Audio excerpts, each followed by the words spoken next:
K Nayanar എന്ന മുഖ്യമന്ത്രി ഏറ്റവും രസകരമായി മനുഷ്യരെ കൊണ്ടു നടക്കുന്ന രാഷ്ട്രീയ എതിരാളികൾക്ക് പോലും പ്രിയം തോന്നുന്ന ഒരു മുഖ്യമന്ത്രിയിൽ നിന്ന് ഇരട്ടച്ചങ്ങനക്കെന്ന് വിളിക്കുന്ന ഭയങ്കര കടുപ്പക്കാരനെന്ന് പുറംലോകം അറിയുന്ന പിണറായി വിജയൻ്റെ പ്രൈവറ്റ് സെക്രട്ടറി പോസ്റ്റിലേക്ക് വരുമ്പോൾ ഉള്ള വ്യത്യാസം അതെങ്ങനെയാണ് അനുഭവിച്ചത്? അതിൽ നായനാർ സ്വാഭാവികമായിട്ടും ഒരു പാർട്ടി ലീഡർ എന്നുള്ള നിലക്കാണ് കാര്യങ്ങളൊക്കെ കൈകാര്യം ചെയ്ത് നമ്മളെ കൊണ്ട് ചെയ്യിപ്പിക്കുക. ഈ തമാശ പറഞ്ഞ് പൊതുയോഗത്ത് പ്രസംഗിക്കുന്ന ആളല്ല നായനാരേട്ടാ. ഭരണകർത്താവ് എന്ന നിലയിൽ അങ്ങേയറ്റത്തെ കാർക്കശ്യമുള്ള ഒരു ഭരണകർത്താവാണത്. പറഞ്ഞത് നടന്നിരിക്കണം.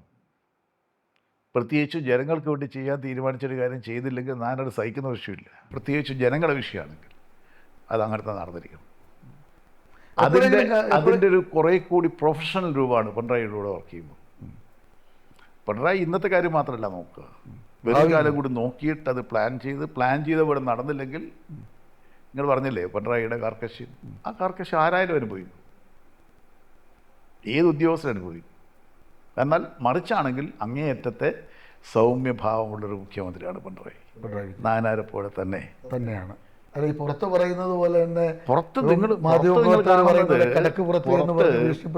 ജനങ്ങളെ ആക്രമിക്കുന്ന പോലീസ് ഉദ്യോഗസ്ഥന്മാരുടെ ആക്രമണ സമയത്ത് പാർട്ടി സെക്രട്ടറിയായി പിണറായി വിജയന് കാർക്കശ്യ രൂപയെ കാണിക്കാൻ കഴിയൂ. അത്രയേ ഉള്ളൂ. ആ കാർക്കശ്യ രൂപമാണ് ജനങ്ങൾ കണ്ടിട്ടുള്ളത്. എന്നാൽ ജനങ്ങളൊരു പ്രശ്നം കൊണ്ട് പിണറായിയെ കാണട്ടെ.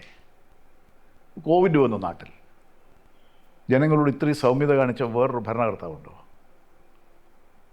കോവിഡ് കാലത്ത് ചേർത്ത് നിർത്തിയെന്ന് മാത്രമല്ല, കഴിഞ്ഞ തെരഞ്ഞെടുപ്പിൽ പിണറായിയുടെ ചീഫ് ഏജൻ്റായിരുന്നു ഞാനൊരു വീട്ടിൽ വോട്ട് പറയാൻ വേണ്ടി പോയി, ഉദ്യോഗസ്ഥൻ്റെ വീട്ടിൽ. ആ ഉദ്യോഗസ്ഥനോട് പറഞ്ഞ കാര്യം അറിയോ? നിങ്ങൾ എന്തായാലും ഇപ്രാവശ്യം നല്ല വോട്ടിന് ജയിക്കും. ഞാൻ പറഞ്ഞു, എന്താ കാരണം? എൻ്റെ അമ്മ ജനിച്ചിട്ട് ഇതുവരെ കോൺഗ്രസിനെ വോട്ട് ചെയ്തിട്ടുള്ളൂ. ഇപ്രാവശ്യം അമ്മ പറയുന്നു ഞാൻ പിണറായിക്ക് വോട്ട് ചെയ്യും. പിണറായി അവിടെ മത്സരിക്കുന്നില്ല, അദ്ദേഹം തെക്കൻ കേരളക്കാരനാണ്. പിണറായിക്ക് വോട്ട് ചെയ്യും. എന്തിനാ കാര്യം? ഈ കോവിഡ് വന്നപ്പോൾ ജനങ്ങളെ ചേർത്ത് നിർത്തുക മാത്രമല്ല, പട്ടിക്കും പൂച്ചക്കും കുരങ്ങിനും ഭക്ഷണം കൊടുക്കണം എന്ന് പറഞ്ഞ ഒരേ ഒരു നേതാവേ ഉണ്ടായിട്ടുള്ളൂ ഈ കേരളത്തിൽ.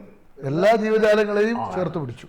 അപ്പോൾ മനുഷ്യസ്നേഹവും സമൂഹത്തിൽ ജീവിക്കുന്ന സർവ ജീവജാലങ്ങളോടുമുള്ള അദ്ദേഹത്തിൻ്റെ സ്നേഹവും കരുതലുമാണ് അതിലൂടെ വെളിവാകുന്നത്.